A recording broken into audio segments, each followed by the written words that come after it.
Welcome to this Photoshop training tutorial. In this particular section we're going to look at configuring your workspace and how to set up your tools and your palettes, or panels as they're now called I should say, to best suit you and how you can recall those settings.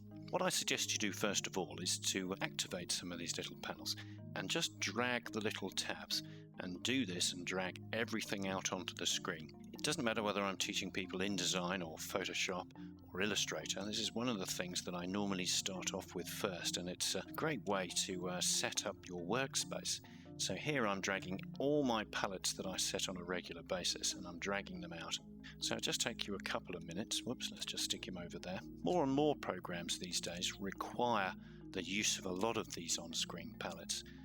InDesign in particular uses a great many of these, so it's a good idea to kick off your use of Photoshop or whichever program you're using by a bit of palette management. Let's just position him here, and he's the last one.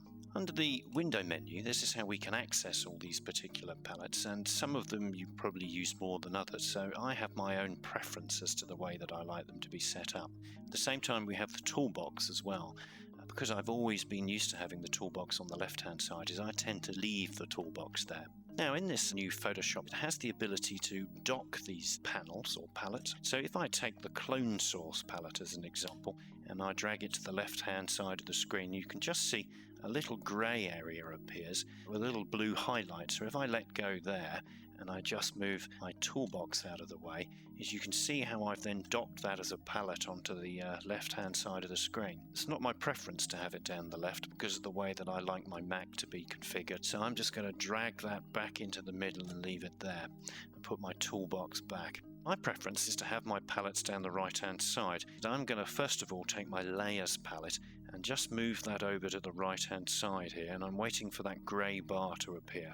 So you can see it's just appeared, and if I then let go, it then docks that palette to the grey bar. My preference is to have this as a combination palette, as I call it. So I like to have paths in with layers because I use them quite regularly. So I'm going to drag my paths palette, and if I position it over the top there, you can see it goes blue, which means that it's ready to accept that, and it's now joined in with layers. If I then amongst here find my channels palette, is that I can do the same, I can drag him over. But notice that if I position it there and let go, it thinks I want to create a second strip of palettes, which would be just too much to work with. I wouldn't have enough space on my screen really.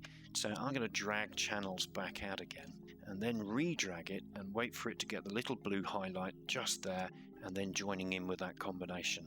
Finally, I'm going to also put my history palette in there too, because I like to have all four of them together.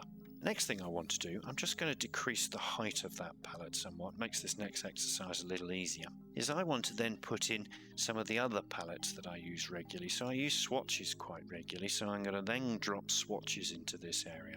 And if I was to drag it above that area there, is that I might be able to then drop it so that it goes above the layers, paths, channels and history, or I could choose to then drag it down and drop it below. Again, it's a preference thing. I prefer to have that at the top. The other thing I'm going to add, my styles palette, so I'm going to put that into a combination with swatches there. My actions palette too is going to go into there, so I can just drop those three into there. Below that, I'm going to then put my info palette. In fact, I'm going to try and put it between the middle of those two, so I'm just waiting, and there, I've popped that one in there. And again, the thing that I like to have as well is my histogram, and I like this to be a separate on-screen palette, so I'm just going to position it there. So I've got these three guys together, the histogram, my info palette, and then a combination of those four at the bottom. Next thing I need to do, just going to put some of these other palettes in different locations. So I want to make what I call mini docked palettes. So I'm going to take tool presets, and I'm just going to position him there to make a mini palette. So I could then choose to take my character palette and drop him into there in his own right, and my paragraph options palette, and then my clone source palette at the same time. Clicking these different icons, dragging this one to the right allows me to shorten them. My preference is I don't really need to see the names of the palettes, because I use these palettes less frequently, is that gives me more screen real estate to work with. And again, I can drag these across to make these as thin as possible. That's as thin as they go. Clicking this icon will just collapse them into shorter versions, which again is my preference. I like them to be like this because now I can click onto them and then I can start to switch between them and then clicking that again just pops it back into the dock. So a nice way to be able to control your palettes. Finally, once you've set up all of this, it's a good idea to save this as a workspace. So again, it's the same in Illustrator and InDesign, is that if we go to the Workspace menu, we can then choose to save this workspace. So I can now call it New Workspace, then just save that as an example. That means that if somebody comes along, or you'll decide to pull out and work with some of these palettes on a regular basis, is that a great feature of having a saved workspace is it means that if you now go to the Workspace menu, you can then choose that workspace that you've just created, and it will then put everything back as you arranged it.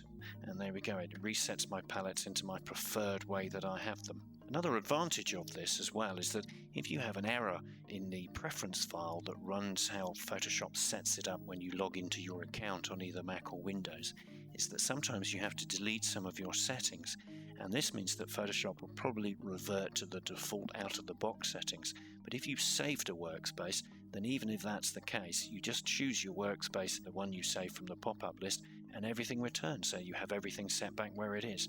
So a great little feature. One other thing is that Photoshop for a while has come with a combination of workspaces. So as an example, it has its own built-in video and film workspace. So it's now going to change all the workspaces according to what the manufacturer sees as the settings you're likely to need, and you can see it's brought up the animation frames ready to work with video and film. As an example, if I was painting and retouching an image, I could choose the painting and retouching workspace, and it then brings up a different combination of palettes. Finally, I want to go back to my own personal workspace, and there we go, so a great feature, saving workspaces.